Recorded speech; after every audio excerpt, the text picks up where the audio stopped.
चंद्रशेखर जी। धन्यवाद सभापति जी। राष्ट्रपति जी के अभिभाषण पे मुझे आपने मेरी बात रखने का मौका दिया। मैं जातिगत जनगणना से शुरुआत करूंगा जिसकी देश को जरूरत है, क्योंकि जनगणना होगी तो आंकड़े आएंगे तो जो बजट दिया जा रहा है वो सही तरह से लोगों तक पहुंच पाएगा, उस बजट का लोगों को फायदा होगा। दूसरी बात, अयोध्या में 3 दिन तक पुलिस ने कार्रवाई नहीं की। इसका खामियाजा एक बेटी को अन्याय के रूप में उठाना पड़ा और मुख्यमंत्री जी यहां खड़े होकर राजनीतिक स्पीच में उस बेटी के अपमान का तमाशा बना रहे थे। ये बहुत दुखदाई है। साथ साथ कुंभ में जिनकी जान गई उनको मैं श्रद्धांजलि देता हूं और मुख्यमंत्री जी को आपके माध्यम से कहता हूं कि वो सूची दे दे तो मुआवजा सब लोगों तक पहुंच जाए। बहुत अच्छी बात है। एक आईना सर मुझे दिखाना है देश भर की सरकारों को। यही बागपत के एक बच्चे ने न्याय नहीं मिला सर, आत्महत्या कर ली पार्लियामेंट के सामने, जितेंद्र ने।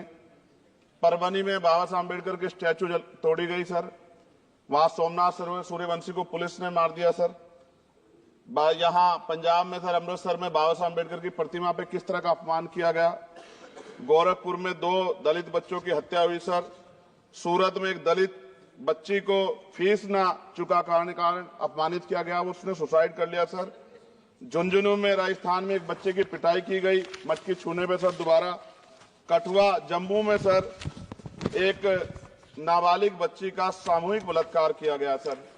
साथ साथ सहारनपुर में भूमाफियाओं ने शमशान की भूमि को देवबंद में सर जबरन कब्जा करने की कोशिश की, गोलीबारी की सर। आजमगढ़ में सूरज की हत्या सर हो गई और पुलिस बचाने काम करे अपराधियों को। सर SC ST को पहले जमीन मिलती थी पट्टों के रूप में, कई सरकार ने दी। उन जमीनों को पहले तो दबंगों ने कब्जा के रखा और अब उन जमीनों को सरकार भी छीन रही है सर। शहर में रहने वालों को SC ST को आवासीय पट्टे दिए जाने चाहिए। आजादी के 75 साल भी घर नहीं है, बाद भी SC ST के बच्चों को जो स्कॉलरशिप दी जाती थी, केंद्र और राज्य का आपसे विवाद है कि 60% आप दोगे, 40 हम देंगे।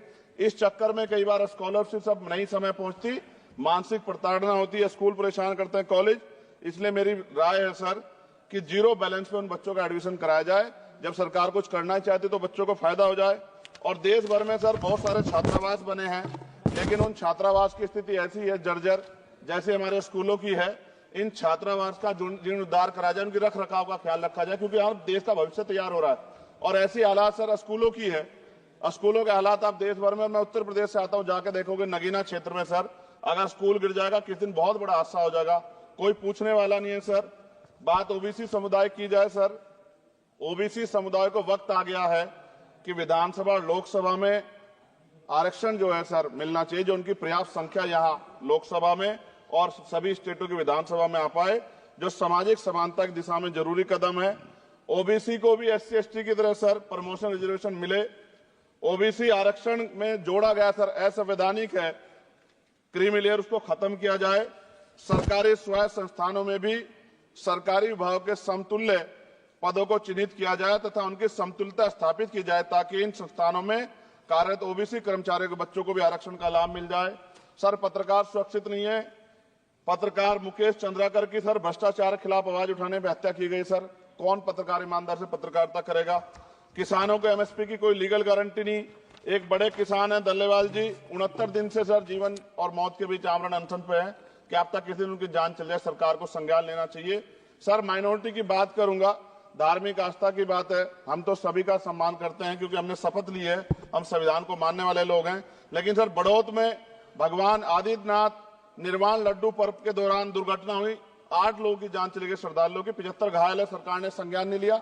अयोध्या की तरह उनको मुआवजा दे देते तो उनके मन में भी जो माइनॉरिटी है पीड़ा जो है वो खत्म हो जाती। न्यायालय द्वारा पारित आदेश के बावजूद जैन समाज को जैन महातीर्थ गिरनार जूनागढ़ गुजरात पे पूजा करने रोका जाए, जो उनके मौलिक अधिकार का उल्लंघन है सर।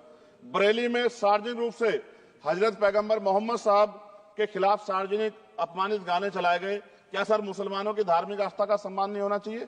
उनका भी तो आजादी में योगदान है। और इनको अपराधियों किसका संरक्षण है कि खुलेआम इतने इस तरह गाने बजा के अपमानित कर रहे हैं।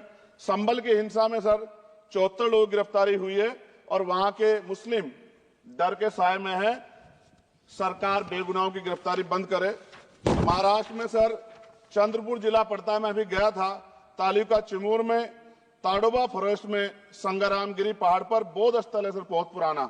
वहां बौद्ध भिक्षु को सरकार बिजली नहीं देती, रास्ता नहीं देती, और इतनी बुरी हालत में उनकी धार्मिक आस्था क्या है सर, तथागत बुद्ध की ज्ञान स्थली होने के कारण बोध गया में बौद्ध धर्म के अनुयायियों के लिए जो बहुत महत्वपूर्ण स्थल है सर, इस स्थल पर अवैध कब्जा हटवाकर बौद्ध धर्म के अनुयायियों को सौंपा जाए। उनमें बड़ी चिंता, देश विदेश से लोग आते हैं, तो यहाँ हमारे देश की छवि भी खराब हो रही है।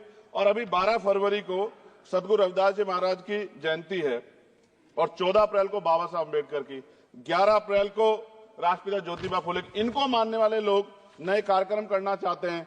अभी जिस विचार की सरकार है सर, वो तो कोई कार्यक्रम कर लें, लेकिन अगर ये कार्यक्रम करना चाहते हैं तो इनको कोई छूट नहीं है और नई परमिशन नहीं मिल रही। खत्म करूंगा सर, अंत में थोड़ा सा और रह गया सर, इसको खत्म करूंगा। लेकिन सर मैं जानना चाहता हूं, क्या सरकारी पैसे पे एक ही धर्म का अधिकार है? दूसरे धर्म के धार्मिक आयोजनों पे अभी कुंभ में 7,500 करोड़ रुपए खर्च किया आपने। आप रविदास जयंती पे कितना खर्च करेंगे? आप 14 अप्रैल को डॉक्टर बाबा साहब अम्बेडकर जिनकी जय जयकार होती है, उन पे कितना खर्च करेंगे? और उनके विचारों को आगे बढ़ाने के लिए आप क्या सहयोग करेंगे? ये सवाल बहुत बड़ा है।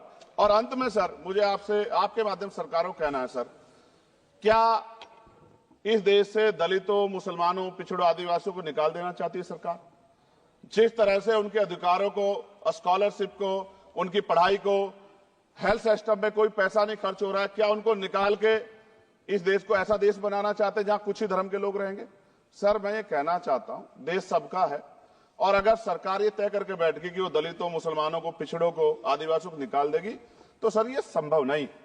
इतनी बड़ी आबादी है, हम अम्बेडकरवादी लोग उनके पक्ष में खड़े हैं, क्योंकि हमने शपथ ली है कि हम हर व्यक्ति का संरक्षण करेंगे। और मैं आपके माध्यम से सरकार को चेतावनी के तौर पर कहना चाहता हूं, सरकार अपनी इस आदत में सुधार करे, वरना इसके परिणाम सड़कों में बहुत भारी होंगे। अगर मुसलमानों को, दलितों को आप लोग निकालने के बारे में सोचोगे और उनकी धार्मिक आस्था का अपमान करोगे, तो ये हम लोग किसी कीमत पे बर्दाश्त नहीं करेंगे। मैं आपका धन्यवाद करूंगा सर, लेकिन साथ साथ मैं ये भी कहूंगा सर, सर खत्म कर रहा हूं सर, 10 सेकंड में खत्म कर रहा हूं सर, आप आदेश करेंगे तो खत्म कर दूंगा। खत्म कर दीजिए, एक सेंटेंस बोलिए। 10 सेकंड में खत्म कर दूं सर? एक सेंटेंस में 10 सेकंड भी आएगा, बोलिए सर। मैं बस ये कहना चाहता हूं कि सरकार सभी का ध्यान रखे और उनमें भी गरीबों का ज्यादा ध्यान रखे, क्योंकि सर अभी जेब कटाई हुई, 2800 रुपए का टिकट है सर इलाहाबाद का, 56,000 रुपए का था सर। मैंने मंत्री जी से कहा, तब जाके उन्होंने संज्ञान लिया, तब आधे रेट हुए। इसलिए कह रहा हूं, धर्म के नाम पे धंधा और लूट नहीं होनी चाहिए सर, इसकी जिम्मेदारी सरकार की। धन्यवाद सर।